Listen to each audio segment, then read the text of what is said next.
Welcome back. I'm Rose Martin, and this is Real Life with Susan Harf, our very favorite life coach. Like you, I can't wait to hear what's on her mind today. Hi, Susan. Hi, Rose. I'm happy to see you, and I'm so glad that you decided to join us today. So today we're going to talk about how to break a habit. Oh, do you have any habits that you're thinking you need to break? I do. And I have a list too, so I don't know. Let's get right to it. We can make the whole show be about us, which is what we like to do. Right. Okay. So first of all, Rose, let's talk about habits that are good. Thank you. All Because, you know, keeping things tidy, I think are good. Being considerate and kind, that's a good habit. Always saying thank you, you know, basic manners, those are good habits. How about I like putting your shoes away? I mean, putting your shoes away, yeah, sure. And especially you, Rose, because you have a lot of shoes. Right, I do. You need to put them away. Yeah. I think a good habit is laying out your clothes at night. Well, see, I would never do that because I can't even think about what I might want to do until the next morning. Okay. Yeah. So that's interesting. Does that help you? Does it help you really get set for the day if you already have that planned out? Yeah, sometimes I do that. It can be as simple as turning off a light when you leave the room. That can be a habit. Right. So there are habits. Whenever I tell somebody, let's talk about habits, they think it's going to be negative. But there are a lot of things that are habitual that make our lives work, and they're good. Yeah, and I love the fact that some of the things or the routines, I call them, maybe not so much use the word habit, but I have to make sure, like I let the dog out before I leave for work. And there's That's a habit, though. Yeah. Yes. So there's just certain things that I know I do which make my life easier. And I think that would be what I consider in a way a habit too. Yeah, they are. And sometimes people with whom we live have different habits. So you may have a habit of picking up your clothes and putting them in the hamper as soon as you take them off. The person that you live with may have a different habit about that. Rose, do you know anybody like that? Yeah, well, I don't know. I brought up my own shoes because I'm not really great about that, where, you know, my husband, he's really good about doing that. But there are other habits that I think I really excel, and he really doesn't make the mark. So there you go. Yes. So let's talk about habits that we want to break. Okay. There are habits have. Well, let me interrupt you for a second. The ones that we want to break for ourselves, or that we want to convince others that they need to break them? Well, that's a whole other show. Okay. That's a whole other show about how do you get other people to do what you want. Let's do that topic pretty soon. But we're talking about habits that you want to change for yourself. Habits are habits, and the concept of breaking a habit has three parts. So the first part is what we call the trigger. And it helps to know then what your triggers are, and we often don't. But the trigger is what makes you do the second part, which is the behavior. So the trigger part has to be something that enables you to do a behavior. What are some examples? Behaviors of triggers are the way you feel. So for instance, I feel anxious, that's a trigger. I feel compelled, that's a trigger. I feel something is necessary to happen, that's a trigger. Then part two is the behavior. So I'm anxious, so you might bite your nails. In my case, I may not be anxious, I may be excited. So I might go grab a few Hershey's Kisses. Then, after you have the trigger and the behavior, the third part is the reward. What's the reward? What is the consequence of that habit? And oftentimes the reward is a release of the anxiety of the trigger, and even more, sometimes it creates a release of dopamine in your brain. So there's truly a physical reward for the behavior that you do. I've seen people take their hair and play with it, or put it in their mouth even. I've seen people bite their nails. Those are all behaviors associated with triggers. My guess is anxiety. And then that behavior, when they do it, helps to lessen the anxiety because there's that soothing reward. And as I said, oftentimes the dopamine release in the brain. Well, and sometimes the trigger's not always negative, though. Sometimes it could be something positive that happens and you're rewarding yourself anyway. That's exactly right. So use it both directions. Yes. It's only negative when you don't want to continue to do the behavior that you do. Mm-hmm. So for instance, when I'm excited and I go and, like for instance, I may be on the phone, and my pantry is right by the kitchen area where I speak on the phone. And so I might take a walk in the pantry while I'm excited and on the phone, and I'm thinking about this because I did this last night. I'm excited, I'm on the phone, and I go in the pantry and I grab the Hershey's Kisses, and they're right there for me, Yep. which we're going to talk about. And I grab them, and I'm eating them while I'm excited and while I'm having the conversation. If you ask me afterwards how many Hershey's Kisses did I eat, I don't even know. I just kept grabbing them and eating them. Right. So the behavior sometimes is something that you're not even aware that you do. Mm-hmm. And I think sometimes the people who live with us and who know us really well would be able to say, yes, you do that. I've seen you do that before. You know, even someone who like bites their nails, they don't realize they're doing it. You used that example earlier. And yet you would say, you know, you've got your fingers in your mouth again. And Yeah. they'd be like, stop, stop. So it's better to kind of focus on your own habits, I think, and the way, as long as you understand and get that trigger and acknowledge it, then to stop. Now, would you have stopped in the middle if you would have thought, oh, I'm eating these Hershey Kisses? Would you have left the pantry and put them back on the shelf? Maybe. Maybe not. I may have stopped. Yeah. And I may have done something else instead. We'll talk about that, about ways to break habits. I also may have not stopped, but the first step toward working on a habit that you want to change is to be mindful of that habit.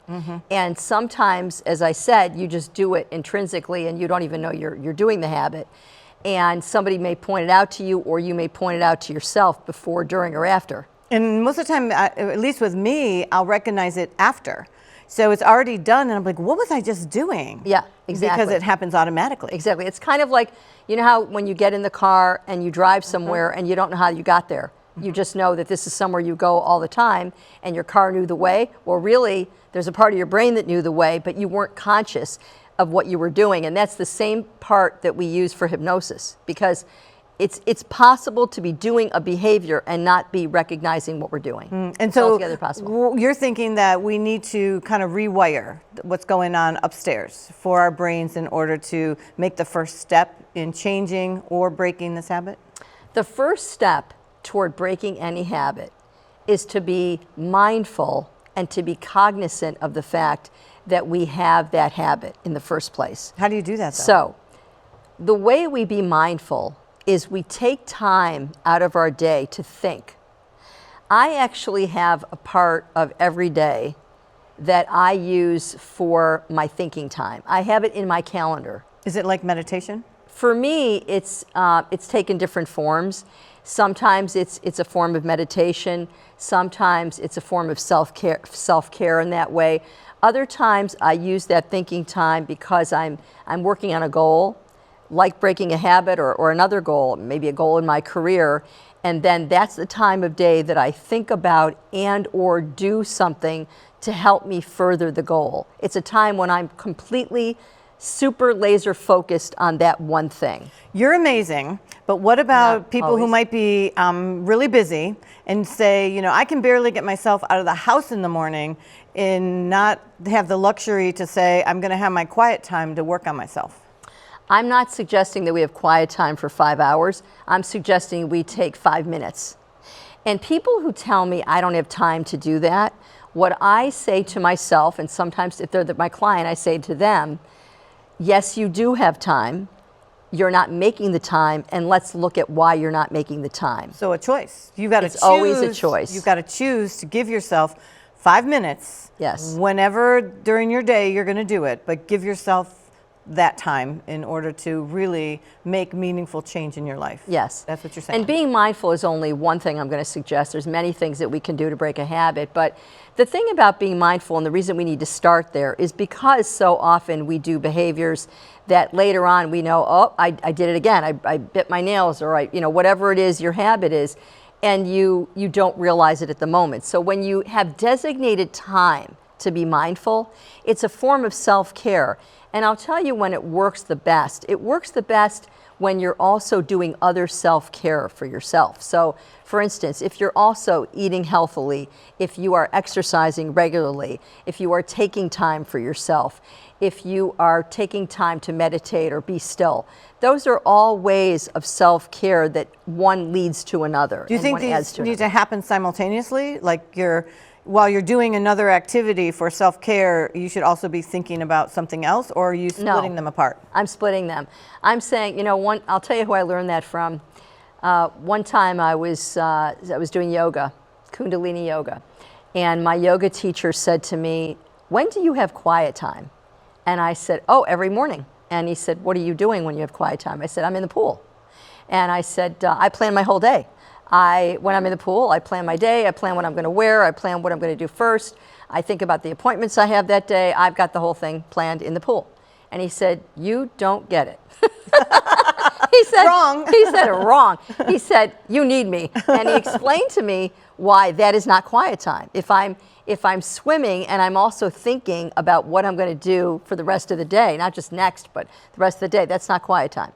To meditate or to have quiet time is a relaxing time when you just take stock non-judgmentally of you. And so it can be a time when you think about, let's see, I have a goal, and maybe I want to think about that one piece of what I might do today. But it doesn't mean that I'm going to plan the day. It doesn't mean that I'm going to rev up. It means I'm going to do one thinking time about one thing today. What about if you can't settle your mind to think about that, and you've got like a runway going through your head, with so many different things, what you've got to do today, what you've got to do later. Oh, I forgot to do that. Maybe I should write that down. Well, you're in the middle of this. Yeah. I think it helps to write things down. That's number one. I also think it helps to write it down sequentially about what is your day going to entail, and to allow yourself to have the time to think. Because so often what I see people doing nowadays is they do their life, but they don't really think. Mm-hmm. They don't think about, do I really want to be doing that? Am I doing this because I feel compelled to do it? Am I doing this because I'm trying to fulfill someone's expectation for me? Am I doing this because it's just the thing, you just write Christmas cards, you just do. I don't know if I agree with it. I don't know if I want to do it anymore, but I just do. Those are the kinds of things that sometimes people can go through an entire lifetime doing that. So in terms of breaking a habit, instead of doing that, what we want to do is we want to start with being mindful. So when we are thinking about, how do I want to navigate this? Do I want to eat Hershey Kisses every time I'm excited? No, I don't. Maybe. Well, I like to eat them all day. But right. Since I've decided I'm not going to do that, yeah, because I have other goals. Right. That's why I have other things that make me happy. Oh no, I just really do want to eat them all day, Rose.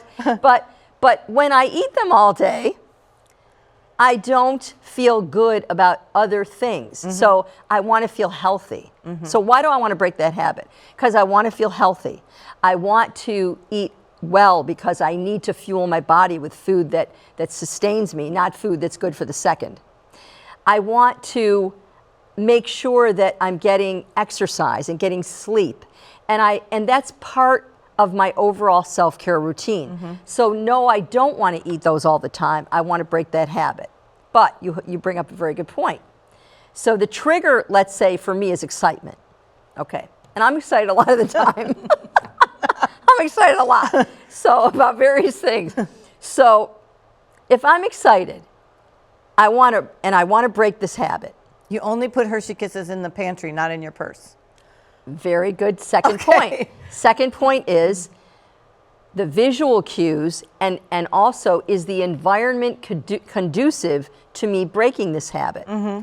So sometimes people, and what I mean by environment are not just things, but people who are in your environment, material things that are in your environment. Mm-hmm. Does this support you breaking the habit? Sometimes you have to change your environment. So My husband will tell you he wants the Hershey's Kisses as far away from the pantry as possible because the pantry's next to his home office. So he doesn't want them in there because he doesn't want to see them in there. So His trigger would be to see them visually. that's right. That would be his trigger. So the fact is that sometimes we need to change the environment. People have told me, like for instance, let's say somebody wants to drink less or stop drinking at all. They have drinking buddies. They have places they go when they drink. So they need to change in terms of breaking the habit. Number one, the mindfulness to understand I have a drinking problem. Number two, what am I going to change in that environment to change that problem? Well, I'm going to have to change maybe hanging out with my drinking buddies or going to that bar that makes me only think of wanting a drink. Maybe instead I go other places with other people. You know, I'm thinking about also if you want to break the habit of always complaining about something or negative self-talk, then noticing when you do that, you can use this across the board for any number of things. Absolutely. So the thing to keep in mind is what's the sequence? The sequence is the trigger, figuring out not only at the time that you're doing it what the trigger is, but it would be great to take some time, as I said, the mindfulness part, take some time to try and figure out what is my trigger, because sometimes we really don't know. So here's another example. I have another habit. The habit is we stay up too late. And I know this, and I've known this for years. My husband knows it for years. We stay up too late. What is the trigger? The trigger is when we watch television, that's the trigger. Because we end up, the behavior is staying up too late. That's the behavior I want to change. So the trigger is if we're watching television, the chances are we're going to stay up too late. So what's the reward? I love the program that we're watching, and I love being with him. I love cuddling up. We watch in bed. I love cuddling up in bed and watching television. I love doing that. That is a fun activity that we enjoy. And so the reward is everything I love. I'm with him. I'm cuddled up. I'm watching my favorite show. You're all relaxing, of these relaxing. Those are all the rewards. So what do I need to do? I'm not going to give up the television program that I love, but I need to watch it earlier. And to watch it earlier, I need to be willing to shut off the rhythm. So when we watch the television program, as soon as we turn Netflix, as soon as my brain hears that Netflix sound, I begin to go into relaxing mode.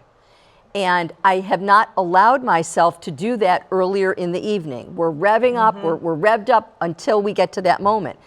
What we need to do instead, so we know what the trigger is, the behavior that we need to change is because I'm not going to give up the reward.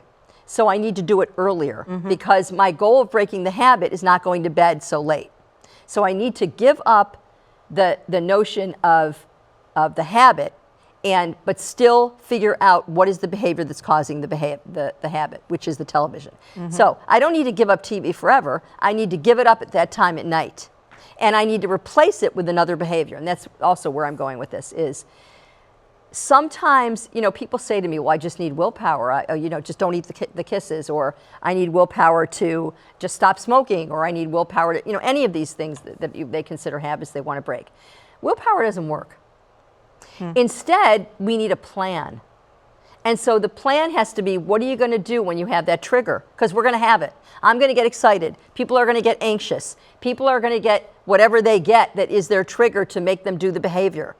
Sorry, mad, sad, glad. We're going to get we're going to have the triggers. What we need to do is make a plan for how we're going to deal with the trigger. And I have a perfect example of this because I have a long drive back and forth. And I had gotten into the habit of doing car food, so you're just mindlessly munching as you're driving around or on a trip. And so then it became a point of, wow, like with the Hershey Kisses, you're thinking, I could almost snack on this all the way on 81 and it might be an hour. Right. So the trigger was only a long car ride, right? So then you realize, we can travel a few hours or visit family or even be on 81 for a period of time and not starve. Right. We Or- won't starve there. We can put it in the back seat. We can That's stop right. for lunch and have something and it's mindful because it was just automatic. You know, you go on a trip, you drive, and Exactly. you have the accessibility, which Exactly. you don't need it. No. And sometimes it helps to replace the trigger, to replace the behavior with some other behavior. So for me, I like to read also. I can read at night instead of watch TV at night. I don't tend to stay up later when I'm reading. I start to doze and I fold the book and I go to bed. I had to do out of sight, out of mind. So it had to be not physically there because I'll listen to books on my way back and forth or on long trips, but not having ready access sometimes will help me anyway, move past that. Yeah. So it's the visual cues we need to change. It's the environment we need to change. It's replacing the behavior with another behavior, replacing the stimulus. So in other words, we have that trigger, the long car ride, or the trigger Being anxious or excited. or being anxious or excited, and now we're going to replace, instead of eating Hershey Kisses, I might eat something else, a rice cake that is better for me than the Hershey Kiss. The other thing that I find, in addition to the other things that we've mentioned here that can help, is it helps to enlist the help of somebody else. So if you have another friend, if you're trying to quit smoking and you have another friend who wants to quit smoking, that's a wonderful thing to do together.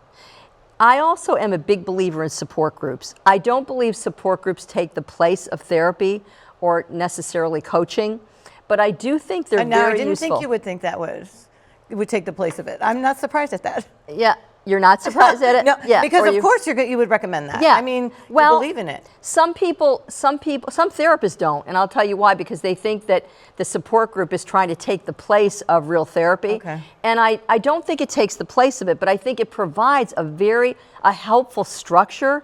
When you are sitting in a room with 20 other people who have the same habit, who are trying to change the habit, I think it is so helpful to look around the room and say, you know what?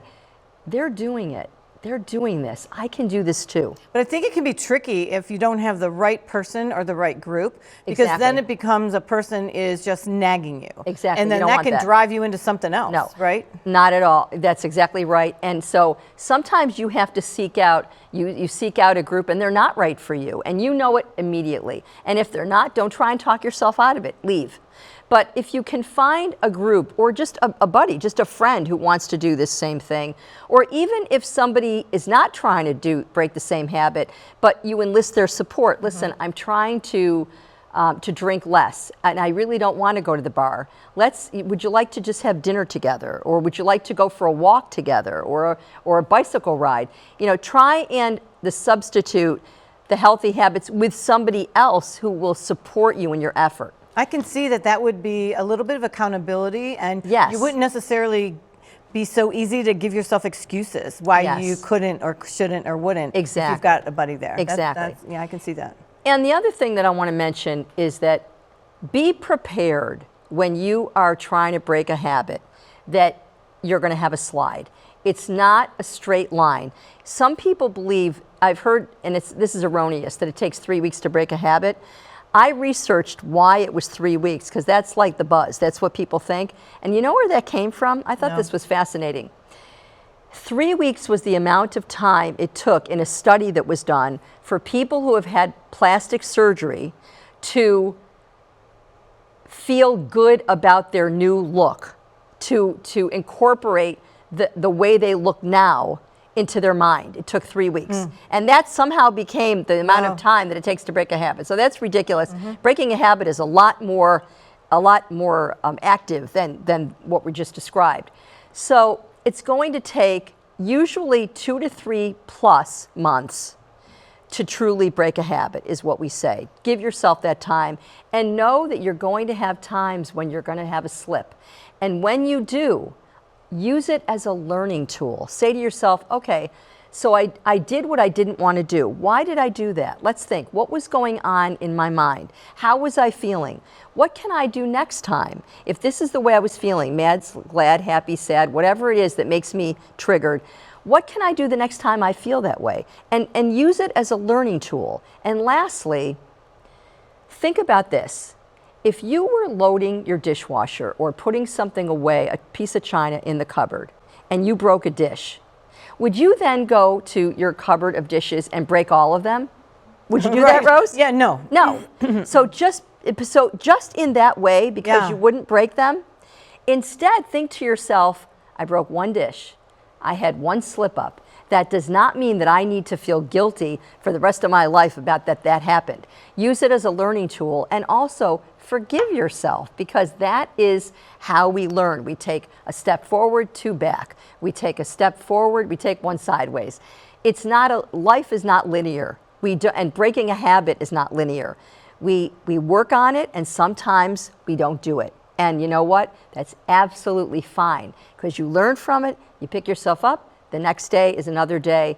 You don't ever have to break all the dishes because you broke one. Do you think you should work on more than one habit at a time? Thank you for asking me that. No, I think it's too much pressure. I think one at a time is plenty, and I think it often helps to discuss it with somebody else to help identify some of the things we talked about. Identify your triggers. Identify what's happening with you when you do the behavior. Identify what's your priority about what you want to change.